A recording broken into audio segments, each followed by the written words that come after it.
Hello friends, welcome back to my channel. ഇന്ന് ഞാൻ എൻ്റെ വീടിൻ്റെ പുറത്തുള്ള കുറച്ച് കാര്യങ്ങളൊക്കെ കാണിച്ചു തരാം കേട്ടോ. ഇന്ന് ക്ലാസ് ഇല്ലാത്തതുകൊണ്ട് ഞാൻ എൻ്റെ ഉമ്മാൻ്റെ കൂടെ കുറച്ച് ചെടികളൊക്കെ നനയ്ക്കാൻ സഹായിച്ചു. പച്ചക്കറികളിലൊക്കെ പൂവിട്ടിട്ടേ ഉള്ളൂ, ഒന്നിനും കായായിട്ടില്ല കേട്ടോ. ഇപ്പോൾ വെയിലായതുകൊണ്ട് 2 നേരം നനയ്ക്കണം. ഈ ബോഗൺവില്ല ചെടി എൻ്റെയാണ് കേട്ടോ. ഇത് പുതിന ചെടിയാണ് കേട്ടോ. ഇതിൻ്റെ ഇലയ്ക്ക് നല്ല മണമാണ് കേട്ടോ. ഞങ്ങളുടെ വീട്ടിലൊരു ചെറിയൊരു ഫിഷ് ടാങ്ക് ഉണ്ട് കേട്ടോ. അതിലിപ്പോൾ ഗപ്പികളാണ് കേട്ടുള്ളത്. ഇതിലാദ്യം കുറേ വെറൈറ്റി മീനുകളൊക്കെ ഉണ്ടായിരുന്നു. ഇപ്പോൾ ഗപ്പി മാത്രമേ ഉള്ളൂ. ഇത് ഞങ്ങളുടെ ഒരു ഞാവലിൻ്റെ ചെടിയാണ് കേട്ടോ. ഇതിലിപ്പോൾ നിറയെ പൂവിട്ടിട്ടുണ്ട്.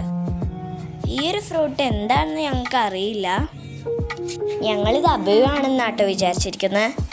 ഇത്ര ചെറിയ ചെടിയിൽ അബിയ ഉണ്ടാവുമെന്ന് ഞങ്ങൾക്ക് അറിയില്ല കേട്ടോ. അപ്പോൾ ഇതിൻ്റെ പേരറിയുന്നവരൊന്ന് കമൻറ്റ് ചെയ്യണേ. അപ്പോൾ ഇന്നത്തെ വീഡിയോ ഇത്രയുള്ളൂ. Tata, bye bye, see U.